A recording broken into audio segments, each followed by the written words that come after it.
देखिए अब जो हम डिस्कस करने वाले हैं हम फंक्शंस चैप्टर जो हमने डिस्कस किया था रिलेशन फंक्शन में, उसके हम कुछ ग्राफ डिस्कस करने वाले हैं। ये बहुत इंपॉर्टेंट टॉपिक है। इसके जो पहले वाला पार्ट था उसमें मैंने आपको फंक्शन का इंट्रोडक्शन बताया था, और आज हम इसके कुछ ग्राफ डिस्कस करेंगे। चलिए देखते हैं function and there graph.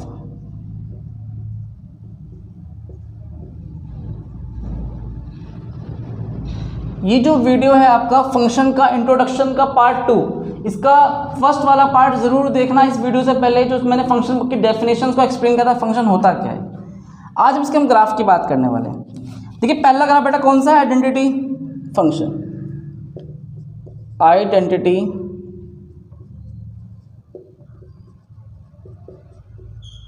Function.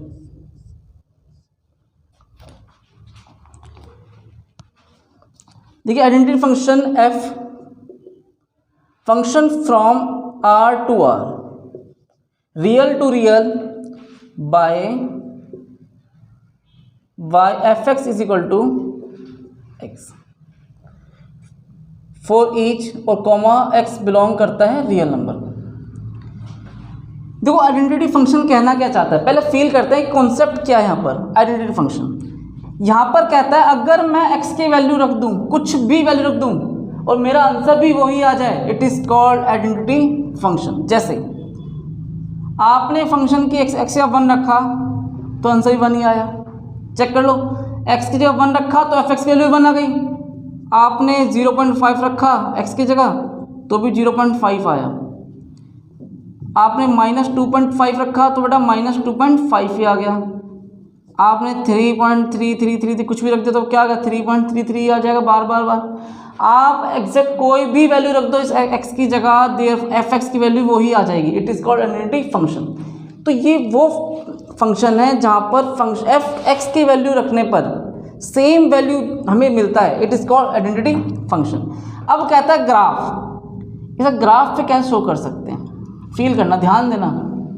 ये x और ये y। बेटा अगर मैंने x 1 रखा, 1 2 3 4, -1 -2 -3 -4 -1 -2 -3। समझना क्वेश्चन की गहराई। 1 रखते ही क्या आएगा बेटा 1, 2 रखते ही क्या आएगा 2, 3 रखते ही 3, -1 रखते ही 1 -1, 0 रखते ही 0, -2 रखते ही -2। ये जो ग्राफ बनने वाला है बिल्कुल आपका एज इट इज बनता चला जाएगा। उसे क्या बोलेंगे हम, आइडेंटिटी फंक्शन। अब ऐसे केस में डोमेन और रेंज पूछेगा आपसे। देखो डोमेन क्या है, जो वैल्यू मैं पुट कर रहा हूं it is called domain. Domain होता क्या है, फंक्शन के अंदर जो ऑर्डर पेयर, फंक्शन के अंदर हमारा ऑर्डर पेयर बनेगा, उसको पहली एलिमेंट क्या बनने वाला है, डोमेन। तो फंक्शन ये रहा आपका F X to X, X की वैल्यू कुछ भी रख दोगे आर, क्योंकि x की जगह मैं कोई भी रियल नंबर रख सकता हूँ। चेक कर लो, कोई भी वैल्यू 1 -1 -2 -3 1.5 1/3 2/3। अगर आपने कहा कि सर 1/3 रखेंगे तो बेटा 1/3 ही आना है। और आप करोगे सर रेंज क्या होगा, देखो जो वैल्यू पुट कर रहा हूँ इट इज कॉल्ड डोमेन, और जो आंसर निकल के आ रहा है इट इज रेंज। तो जो वैल्यू पुट करोगे वही आंसर आ जाएगा, इट इज रेंज। तो डोमेन भी रियल नंबर और रेंज भी रियल नंबर होगा। फटाफट से नोट डाउन करो। देखिए सेकंड फंक्शन क्या पढ़ना है मुझे, कांस्टेंट फंक्शन पढ़ते हैं। देखिए कांस्टेंट फंक्शन नाम से फील करना बच्चों, ध्यान देना। ये ग्राफ मैंने हटाया नहीं है कि दोबारा काम आने वाला है। ओके आप लेकिन दोबारा बनाना, आप मत काट देना। कई बच्चे क्या करते हैं, मैं हटाता नहीं हूँ तो आप भी वही बच्चा कॉपी करता है। कॉपी भी करो बट थोड़ा सा सेंस लगाओ। मैं तो एक ही वो तो हटा के इस पे काम चल जाएगा, लेकिन आपको दोबारा बनाना पड़ेगा। Constant function, suppose f from r to r, और मुझे एफ एक्स क्या गिवन है, बाय एफ एक्स दे रखा है c,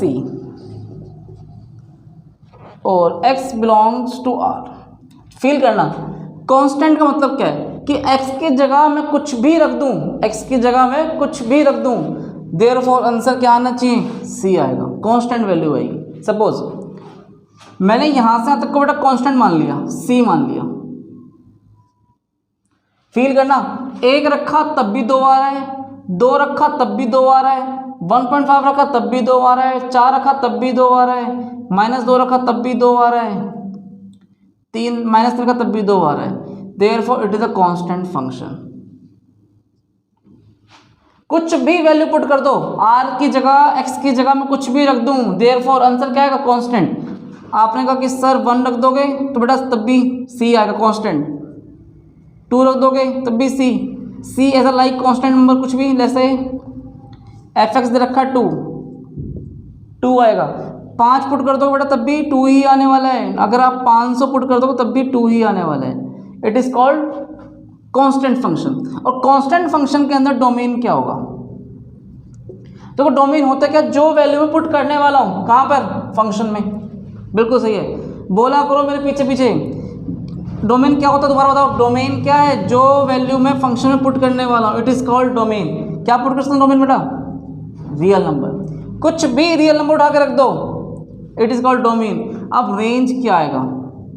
आंसर क्या आएगा? हर बार आंसर सेम आएगा, कांस्टेंट आंसर आएगा। It is called range is equal to C. इसका जो डोमेन होगा रियल नंबर, रेंज क्या होगा? सी, क्योंकि जो आंसर निकल के आ रहा है हर बार कैसा आ रहा है? कांस्टेंट नंबर आ रहा है, एक ही नंबर कांस्टेंट है। इसे फटाफट नोट डाउन करो। चलिए अब तीसरा फंक्शन पे चेक करते हैं, डिस्कस करते हैं। तीसरा जो फंक्शन आपको पढ़ना है उसका graph polynomial function. Polynomial function, चलिए ध्यान देना, ये पॉलिनोमियल फंक्शन कहता क्या है? f from r to r। इस पहले आपके मन में क्वेश्चन आया कि सर ये पॉलिनोमियल होता क्या है? क्लास 9 में आपने पढ़ा था पॉलिनोमियल में, आपको मैंने बताया था ये है कि पॉलिनोमियल होता क्या है। Power of each term is whole number. Each term की जो पावर होनी चाहिए वो क्या होनी चाहिए बेटा? होल नंबर होनी चाहिए। Like 2x² plus 3x whole number है। यहाँ पावर 2 है डिग्री, यहाँ पे भी डिग्री कितनी है? यहाँ पे भी देखो 1, यहाँ पर 0, 3x की power 3, it is a polynomial. 4y की पावर 5, y की पावर 2, y की power 9, it is a polynomial. क्योंकि देखो हर टर्म के पास डिग्री कितनी है? होल नंबर है। लेकिन आप अगर आपसे मैं ये कह दूं y की power -1, it is not a polynomial. Degree कितनी है? -1। अगर आपसे मैं कह दूं कि y की power 1/y, it is not a polynomial, क्योंकि वो फ्रैक्शन में अपॉन में y, ऊपर जाकर पावर नेगेटिव हो जाएगी। अगर आपसे मैं ये कह दूं y की power root, it is not a polynomial. तो पॉलिनोमियल के लिए क्या बताया गया है? पावर होल नंबर होनी चाहिए, 0, 1, 2, 3, 4, 5, 6 कुछ भी। तो ये पॉलिनोमियल वाला चैप्टर था, क्लास 9 में डिस्कस करके आ चुके, 9 में भी 10 में भी। तो अभी हम इसके आगे की बात करते हैं।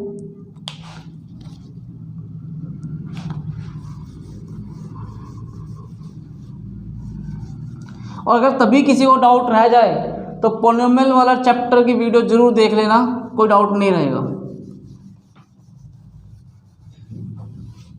चलिए ध्यान देना, पॉलिनोमियल फंक्शन, इसको मैं एक एग्जांपल के थ्रू करवाता हूँ। Suppose f(x) is equal to x², f(x) is equal to x²। अब इसे फील करना, ध्यान समझना कहना क्या चाह रहा है। f(x) के पास क्या है? f(x) is equal to x²। अगर मैं x की जगह 1 रख दूं तो भी आंसर कितना आ रहा है? 1। 2 रख दूं तो क्या आएगा? 4 आएगा, कॉमन 2 का स्क्वायर 4। -1 रखा तब भी 1 आया था, और -2 रखा तब भी 4 आ रहा है। 0 रखा तब भी 0 आ रहा है। चेक कर लो,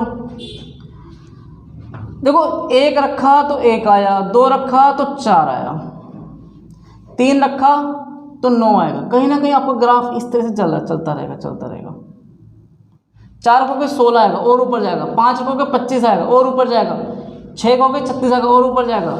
तो अगर आप पॉजिटिव की तरफ चल रहे हो, 0 से ऊपर कुछ भी ऐसा क्या रख रहे हो, आपका ग्राफ देखो इधर की तरफ मूव करता जाएगा।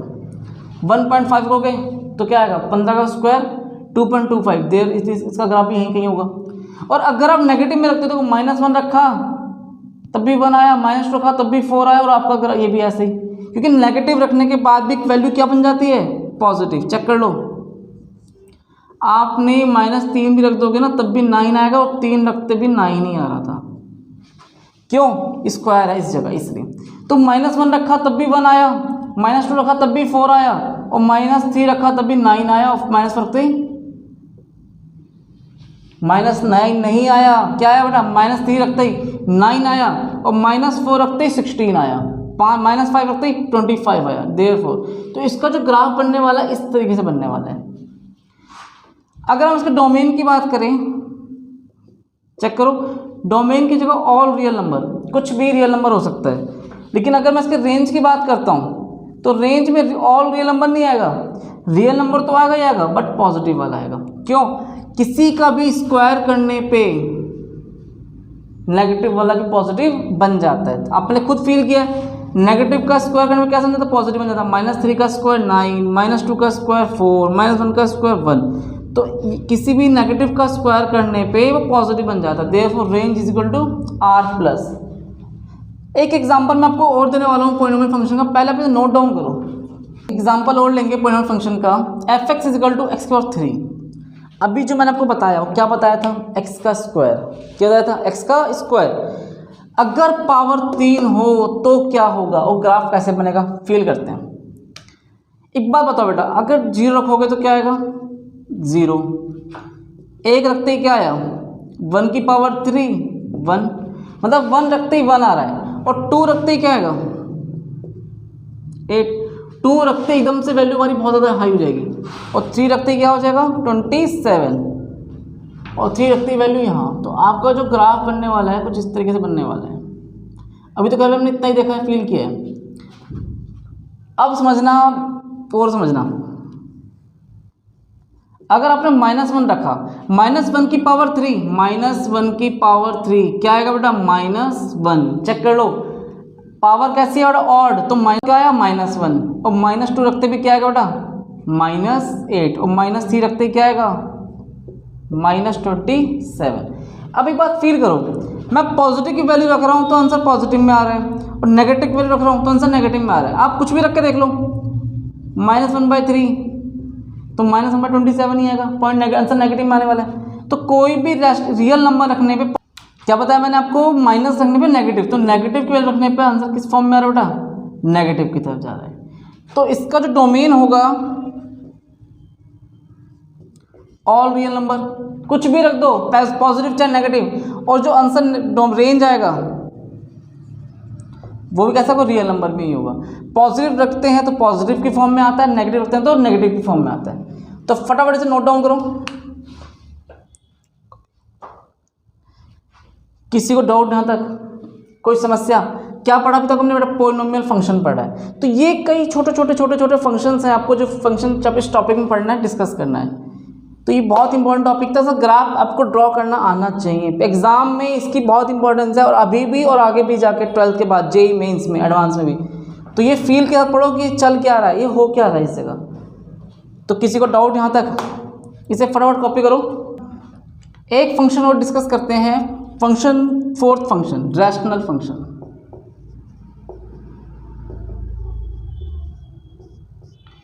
देखिए अब तक हमने क्या क्या पढ़ लिया है? एडिनिटी फंक्शन पढ़ा, कांस्टेंट फंक्शन पढ़ा, पॉलिनोमियल फंक्शन पढ़ लिया, और अब जो मैं आपको पढ़ाने वाला हूँ, क्या पढ़ाने वाला हूँ? एक रैशनल फंक्शन और डिस्कस करने वाले हैं। ये बहुत इंपॉर्टेंट टॉपिक है, रैशनल फंक्शन। देखो रैशनल नंबर के बारे में पता ही, रैशनल की फॉर्म क्या होती है? P/Q की फॉर्म में लिखा जाता है, और Q does not equals to 0। यही आपने सीखा है। 1/2, 3/5, 4/7, -2/3, 2, it is called a rational number, it is called rational number. ये सारे रैशनल नंबर्स होते हैं।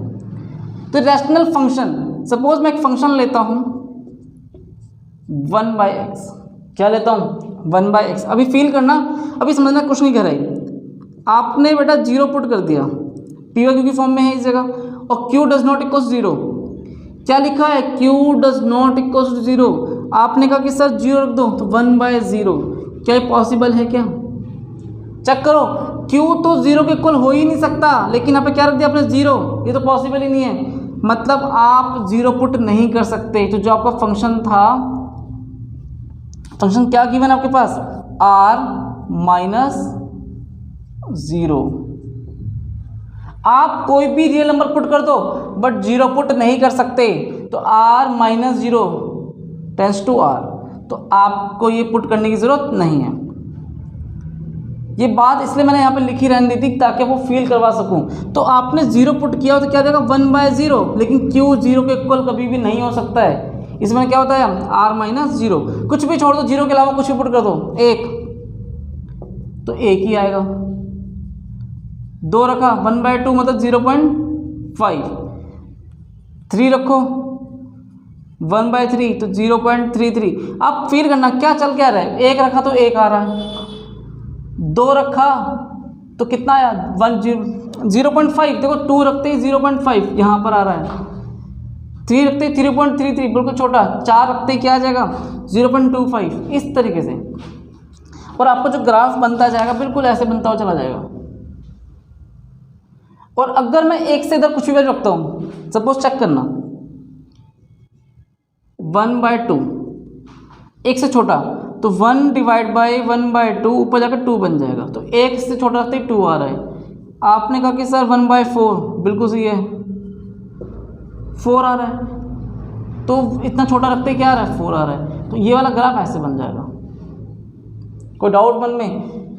देखो 0 और 1 के बीच में पुट करने पर आपका जो ग्राफ कैसे बन रहा है, लाइन कैसे जा रही है, आपकी लाइन बढ़ती हुई चली जा रही है, 2 4 से ऊपर सीधे निकल जाएगी। और 1 से ज़्यादा कुछ भी संख्या रखता हूँ तो आपकी जो वैल्यू है वो घटती हुई चली जा रही है। आगे फील करो, पॉइंट वाले में आओ। अगर आपने पॉइंट की वैल्यू रख दी, सपोज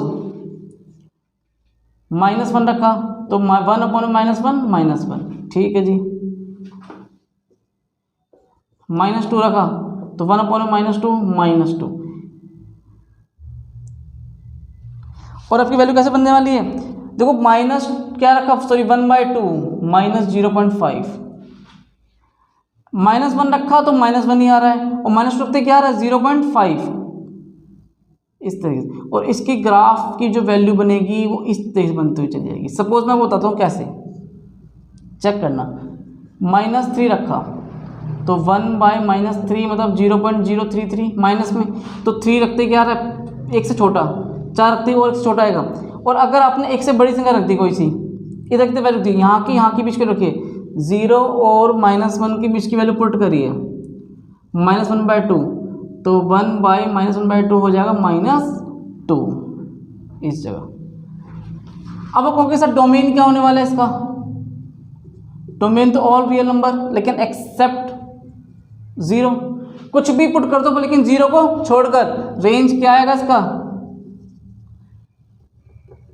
चेक कर लो, रेंज क्या हो सकता है, रेंज आपका 0 से बड़ा, और यहाँ पे क्या है देखो 0 से छोटा कुछ भी हो सकता है, इधर की वैल्यू भी हो सकती है और 1 से छोटी भी हो सकती है। तो रेंज क्या हो जाएगा इसका, ऑल रियल नंबर लेकिन एक्सेप्ट 0, एक्सेप्ट 0, कुछ भी हो सकता है लेकिन 0 को छोड़कर। तो किसी भी बच्चे को कोई डाउट हो मन में, कोई बात ऐसी हो जो समझ में नहीं आई हो, तो ये बेटा फंक्शन कौन सा था, ये रैशनल फंक्शन। तो फटाफट से नोट डाउन करो। चलिए हम नेक्स्ट पे ध्यान देना। अब हमें पढ़ना है 5th पार्ट, मॉडुलस फंक्शन। अब जो हम पढ़ने वाले हैं, क्या पढ़ने वाले हैं, मॉडुलस फंक्शन। ये मॉडुलस फंक्शन क्या होता है इसके बारे में समझते हैं। देखिए मॉडुलस f(x) mod x, पहली बात मॉडुलस क्या करता है, वैल्यू चाहे नेगेटिव हो चाहे पॉजिटिव, उसे पॉजिटिव बना देता है, नेगेटिव को भी पॉजिटिव बना देता है, पहली बात। और पॉजिटिव को पॉजिटिव ही रखता है।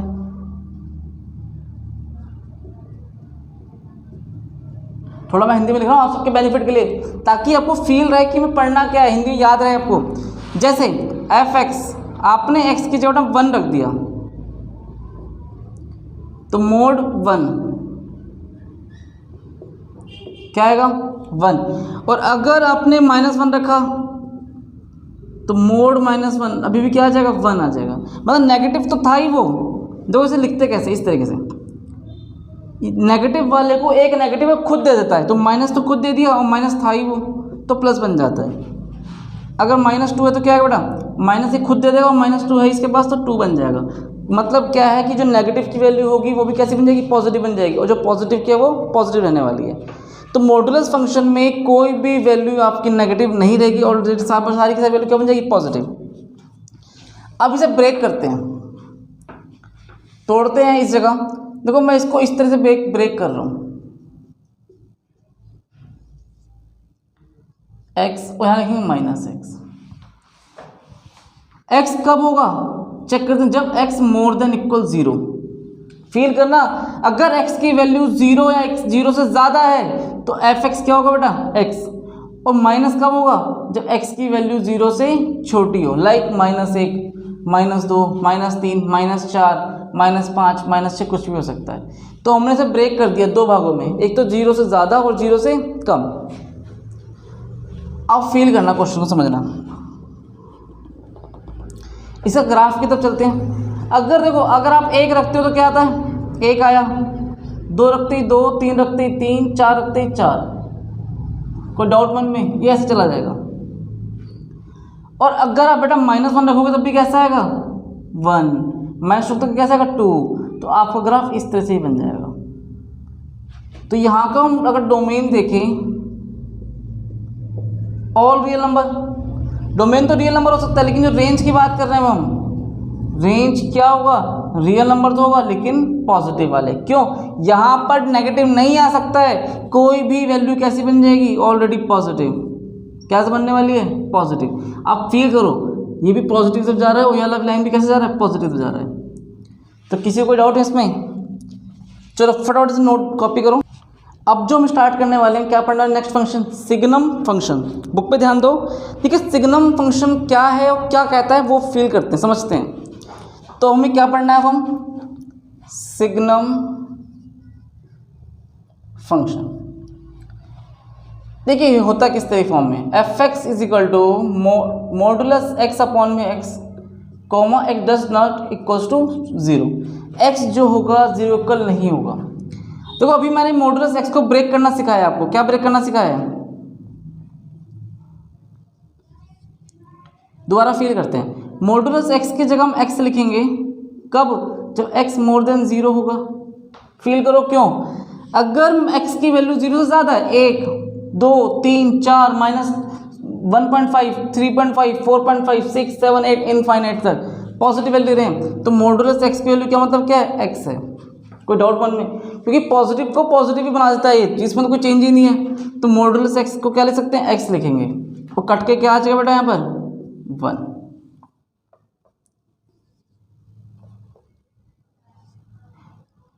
अगर आपका x 0 के इक्वल है तो 0 ही आ जाएगा, x 0 के क्या आ जाएगा बेटा, 0।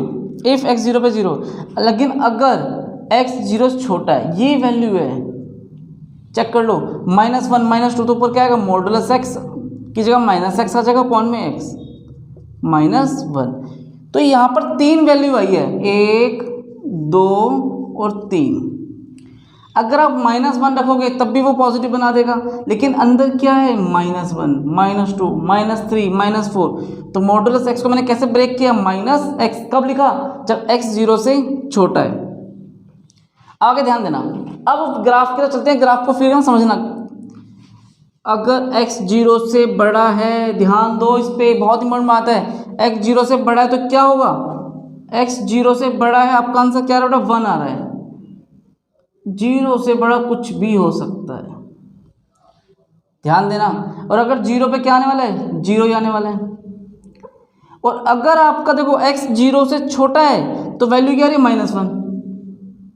-1 कब आएगी बेटा, जब x 0 से छोटी कुछ भी वैल्यू हो, कुछ भी वैल्यू होने वाली है। तो यहाँ पर आपके पास 3 आंसर आ गए हैं। क्या क्या आंसर है, अब तो पहले हम बात करते हैं डोमेन क्या हो सकता है इसका, ऑल रियल नंबर, कुछ भी पुट कर दो, 1, 2, 3, 4, 5, x, y, z, -5, -3, -2, कुछ भी। रेंज पे ध्यान देना। अब समझना रेंज क्या है। देखो रेंज, डोमेन कुछ भी रखो, x से बड़ा कुछ भी रखा तो आंसर 1 आ रहा है, कोई डाउट मन में। 0 रखा तो 0 आ रहा है, कोई डाउट। और अगर आप जीरो से छोटा कुछ भी रखते हो, इधर देखो, इधर की तरफ देखो, अगर जीरो छोटा कुछ भी रखते हो आप, -1 -2 -3 -4 -5 -6 -4.5 कुछ भी, आंसर क्या आता है? -1 आता है। Therefore it is a range. तो किसी को कोई डाउट मन में, कोई बात? तो ये जो ग्राफ मैं आपको सिखा रहा हूँ, कॉन्सेप्ट बता रहा हूँ, ये बहुत इंपॉर्टेंट है। इसका हेल्प आपको कभी क्लास तो में रहेगा ही रहेगा क्वेश्चन में, और आगे बेनिफिट मिलने वाला है। जब जेईई मेन एडवांस की प्रिपरेशन वगैरह करेंगे तो भी बेनिफिट मिलने वाला है इसका। तो फटाफट से कॉपी करो। अब जो मैं आपको फंक्शन बताने वाला हूँ, बिल्कुल दिल थाम के बैठना और बहुत अच्छे से समझना। अपनी नोटबुक बंद कर दो, सारा फोकस इसी पे ध्यान देना। जो बच्चे वीडियो में देख रहे हैं, बिल्कुल वीडियो भी एकदम पूरा फोकस ध्यान देना। जो हम टॉपिक पढ़ने वाले हैं, क्या पढ़ने वाले हैं? Greatest integer function. Greatest integer function क्या होता है, कैसे बात करते हैं, समझना। क्या पढ़ने वाले बेटा हम? Greatest integer function. देखो नाम का मतलब क्या? ग्रेटेस्ट, सबसे ज्यादा या सबसे बड़ा इंटीजर फंक्शन। सपोज अगर मैं बोलूं, इसे डिफाइन कैसे कैसे समझते हैं। Function from real to real, और आपके पास एफ एक्स गिवन है इस तरह से। देखो ब्रैकेट का साइन किधर कैसा होगा? यहाँ पर ग्रेटेस्ट इंटीजर फंक्शन का साइन इस तरह से होगा। अब समझना, अगर मैंने यहां पर 1.9 लिख दिया, क्या लिख दिया? 1.9। ग्रेटेस्ट इंटीजर फंक्शन, देखो 1.9 से छोटे क्या होंगे सारे? बताओ, सारे नंबर बताना मुझे। 1 integer, only integer, not point नहीं बताना है। 0 -1 -2 -3 -4 चलता जाएगा। 1.9 से छोटे जितने भी इंटीजर मैंने सारे लिख दिए, और उसमें सबसे बड़ा इंटीजर कौन सा है? चेक कर बताओ। सबसे बड़ा इंटीजर है 1, तो इसकी वैल्यू क्या हो जाएगी? Equal to 1। अभी भी कोई डाउट मन में? चलिए थोड़ा सा और फील करते हैं। आपने कहा कि सर 1.9 लिखा, अगर मैं 1.5 लिख दूंगा बेटा, तो इसमें भी क्या आ सकता है? 1.1 0 -1 -2 -3, अभी भी तो आंसर 1 ही आएगा। 1.5 से छोटा इंटीजर कौन सा? सबसे बड़ा इंटीजर, ग्रेटेस्ट, सबसे बड़ा इंटीजर कौन सा इंटीजर बेटा?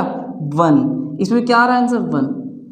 आपने एक बात कंफर्म सोची, और अगर बेटा आपके पास क्वेश्चन सिर्फ 1 ही है, तो क्या आएगा? 1, 0 -1, तो भी 1 आएगा।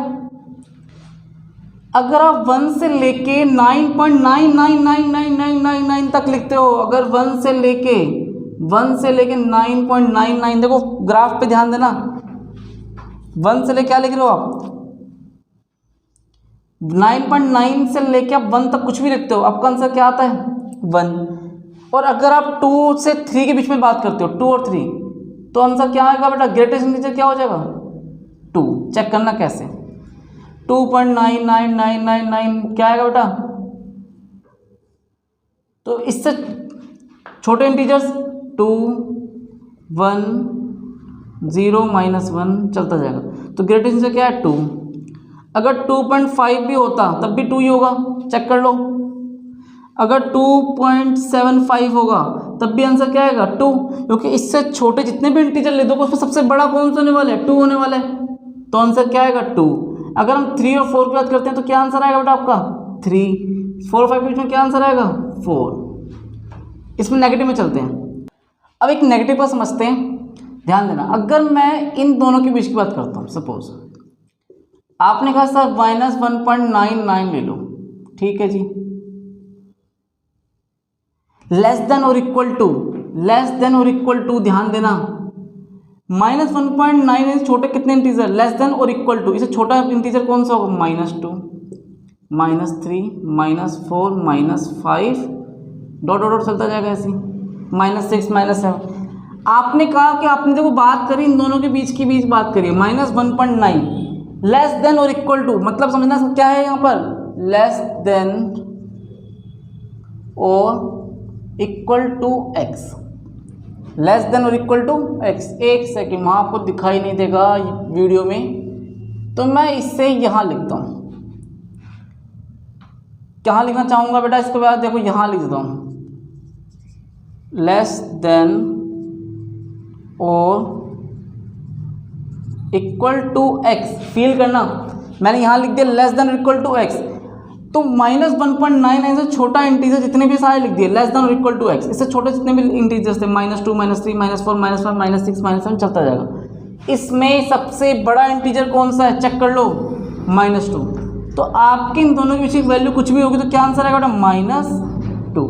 सिमिलरली अब तो हर बार अगर इन -3 -2 के बीच की बात करोगे तो क्या आंसर आएगा, -3, -4 -3 के बीच की बात होगी तो क्या आएगा आंसर, -4, जो बड़ा वाला इंटीजर होता है, ग्रेटेस्ट इंटीजर। तो कोई डाउट मन में किसी को, तो फटाफट इसे नोट डाउन करो।